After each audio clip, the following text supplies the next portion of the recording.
I'm John Hanna for CDTV.net in New York, and we have Dirk Dijk, Chief Equity Strategist at Zacks.com, joining us from Dayton, Ohio. Hey, Dirk, how you doing? Oh, I'm doing okay. How about yourself? Great. Some decent weather here. Yeah, right.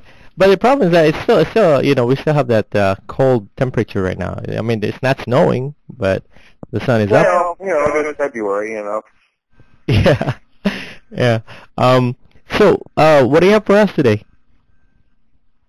Well, last week we got data on the two deficits, and let me tackle the one that I consider by far the more important deficit, particularly over the short term.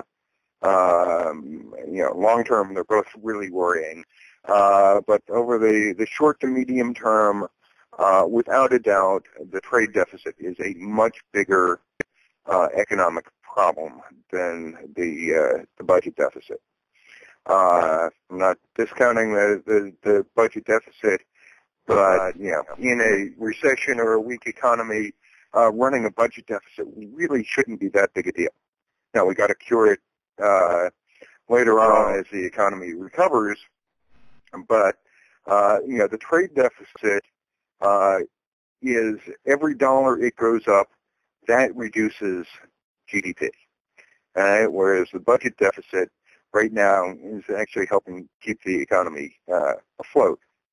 So we got some bad news on the trade deficit. I mean, the trade deficit numbers are for December, so these numbers are going to go into the potential revisions for the fourth quarter GDP, not into the first quarter numbers. But we had a total trade deficit of $40.58 billion in December. That's up from $38.32 billion in November and $37.13 in December of 2009. Now, when you break down the trade deficit, there are really two parts. There's the trade in goods and the trade in services. And even though services is a much bigger part of the overall economy than goods are, when it comes to international trade, goods trade absolutely swamps the trade in services. I mean, there are an awful lot of services that just simply can't be imported or exported. I mean, when was the last time you imported a haircut? Which is a sort of a classic service type thing. Whereas the barber may have been using a pair of imported scissors to cut your hair. That's the difference between the services and the goods. And so, we run a small surplus in services. That actually ran at $12.98 billion, virtually unchanged from 12.97 billion in November, and up a little bit from 11.95 a year ago. The real problem is on the goods side. And then in December, we ran a trade deficit in goods of $53.56 billion, up from $51.29 billion in November, and up from 49.08 in a year ago. Now, even within there, you have to look at the balance. The deficit is sort of the mix between what we're importing and what we're exporting. So you also have to sort of break things down by the exports. Is it going up because we're exporting less, or is it going up because we're importing more? And we're actually doing a pretty good job on growing our exports, right? If we want to just look at the goods exports, let's look at the goods exports. They increased to $116.56 billion from 113.74 billion in November and up from 99.63 billion a year ago. So we're up almost 17%. Year over year in terms of what the goods that we're exporting. So, that's well on our way to, that goal that Obama said of doubling our exports over 5 years. However, it's net exports. The difference, it really makes a difference to GDP. And, so our imports are also going up. And they're going up at, they were 203.54 billion in just the month of December, up from 180.49 billion a year ago and 198.46 billion in November. Now, it was still breaking things down further, right, into the goods balance, because that's really where the problem is. About half of the goods balance is simply due to our addiction to oil.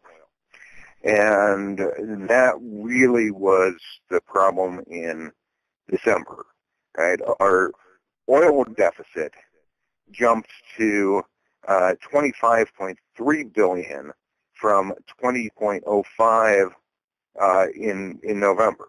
Now, it was pretty bad a year ago too. It was 23.45 billion. So, the increase for the month was bigger than the increase for the year. We're actually doing pretty well on the non-oil balance, right? We weren't importing that much more non-oil stuff. It was really the oil stuff that was the problem, right? The non-oil balance, trade deficit, actually fell to 27.2 billion from 30.4 billion in November. So the deterioration in the trade deficit really, when you boil it down to, simply came down to higher oil prices. And that's the one area where a weaker dollar simply isn't going to do the trick. Right? As the dollar weakens, it makes our goods more competitive abroad. It also makes imports more expensive, and we saw import prices were up over 1% last month. We got that data this morning. That should make people want to buy fewer imports. So instead they'll buy stuff that is made here in the U.S.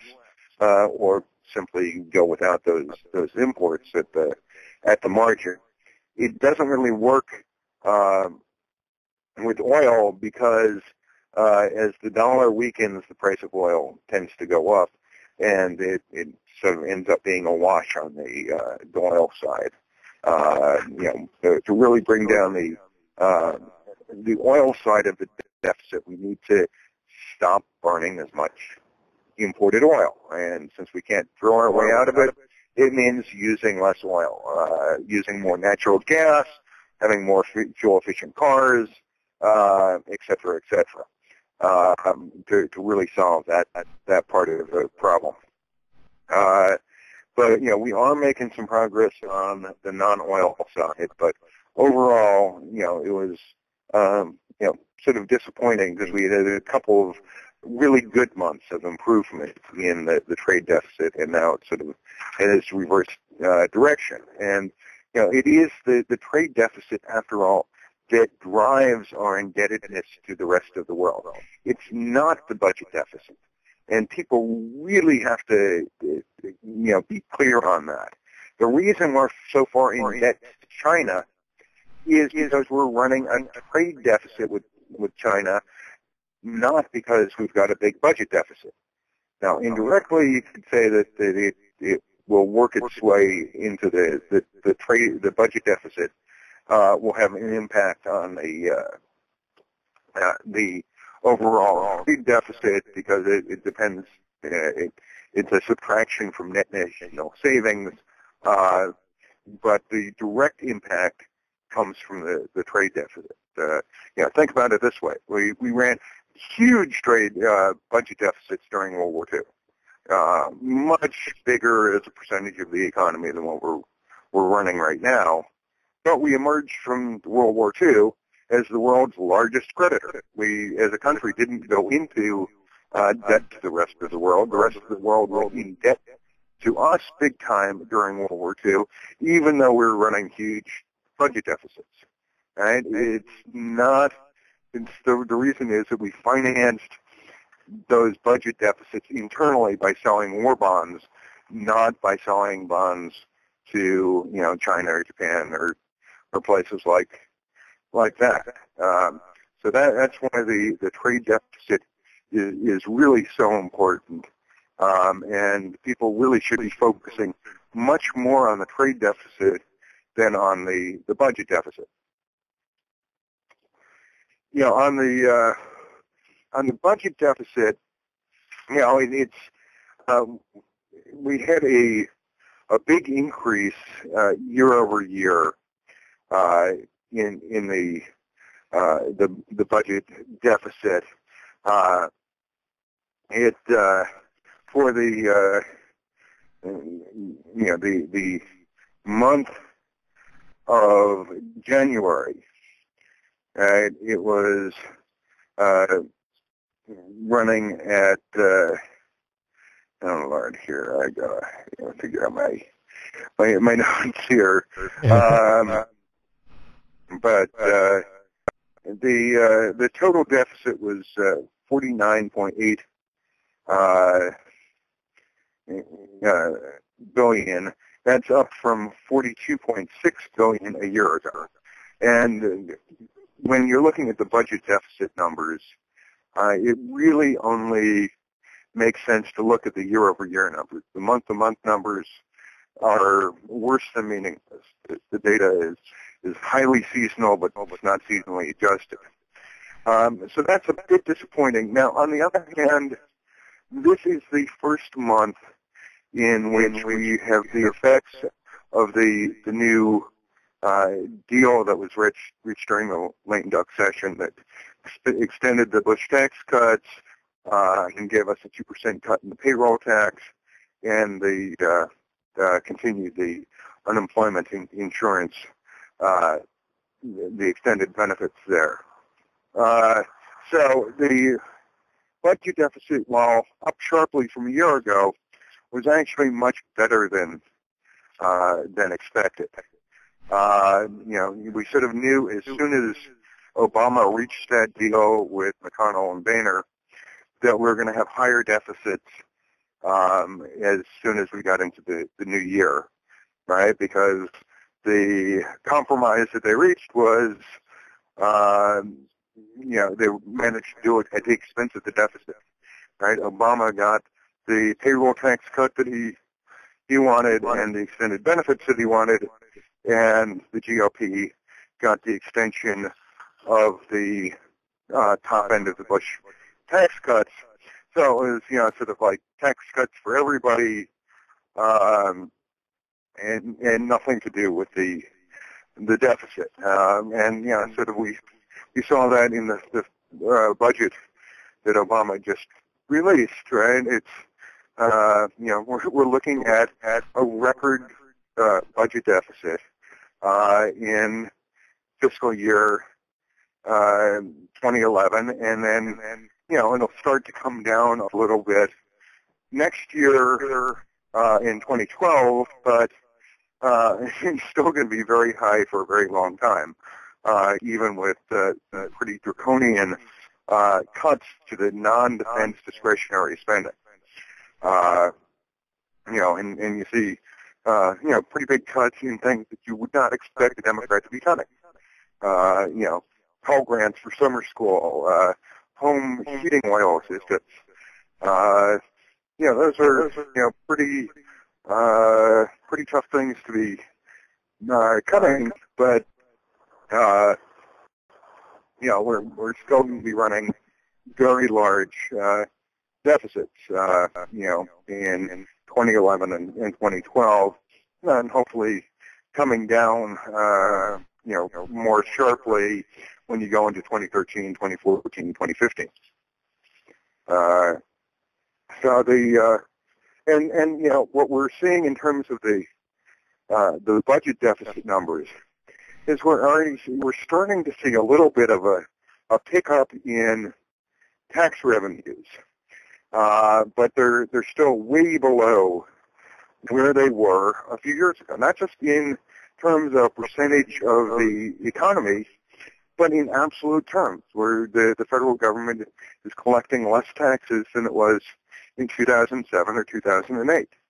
Meanwhile, we've had increases in the debt, which means higher interest payments, and a lot of automatic spending that's kicked in when the economy turns up. That it's doing what it was designed to do in that regard to help stabilize the economy. Right? The result then, if you have lower revenues and higher spending, is a higher deficit. Eventually we're going to have to get our hands around that, but that really is going to require doing something on the healthcare cost front, because the real big driver is the Medicare and Medicaid entitlements spending. It's the real driver for the long-term budget deficit. The Affordable Care Act did a little bit of tinkering at the margins in bringing down healthcare costs, but nowhere near as much as we really need to solve the problem. We're also probably going to have to reevaluate our military posture around the world, because you simply can't cut the non-defense discretionary spending enough to balance the budget. Right? You're going to need new revenues, and you're going to have to look at where the money actually is. Money is actually in Social Security, military spending, Medicaid and Medicare, and interest on the national debt. So, we made some, the Obama budget makes some pretty tough cuts in the non-defense discretionary spending, which is pretty much, everything that you think of the federal government as being. That's, FEMA, the FBI, NASA, the Justice Department, the federal prison system, the national parks, all that stuff. He makes up a really small sliver of what the government actually spends its money on. The real money that the government spends is on Social Security, Medicare, defense, and interest on the debt. And, until we do, attack that spending and raise more revenues, we're simply not going to solve the overall deficit problem. The economy coming back will help a lot on bringing the revenues up, right? The total revenues for the federal government, right, were $226.6 billion in January of 2011, up from $205.2 billion a year ago, right? But that's still well below where it was in January of 2008 or January of 2007. The reason for the higher revenues is not because we've raised tax rates. No, we haven't done that. We've actually cut tax rates over the last year, but because the economy is starting to come back, which means more income and higher income tax revenues, even at lower rates. So we'll get some improvement on the budget deficit simply from the economy coming back, but it's not going to be enough to really stabilize things without figuring out a way to cut the spending in those the big four, and by raising more revenues through higher taxes. That's Dirk Van Dijk, Chief Equity Strategist at Zacks.com, joining us from Dayton, Ohio, and I'm John Hanna for CDTV.net in New York.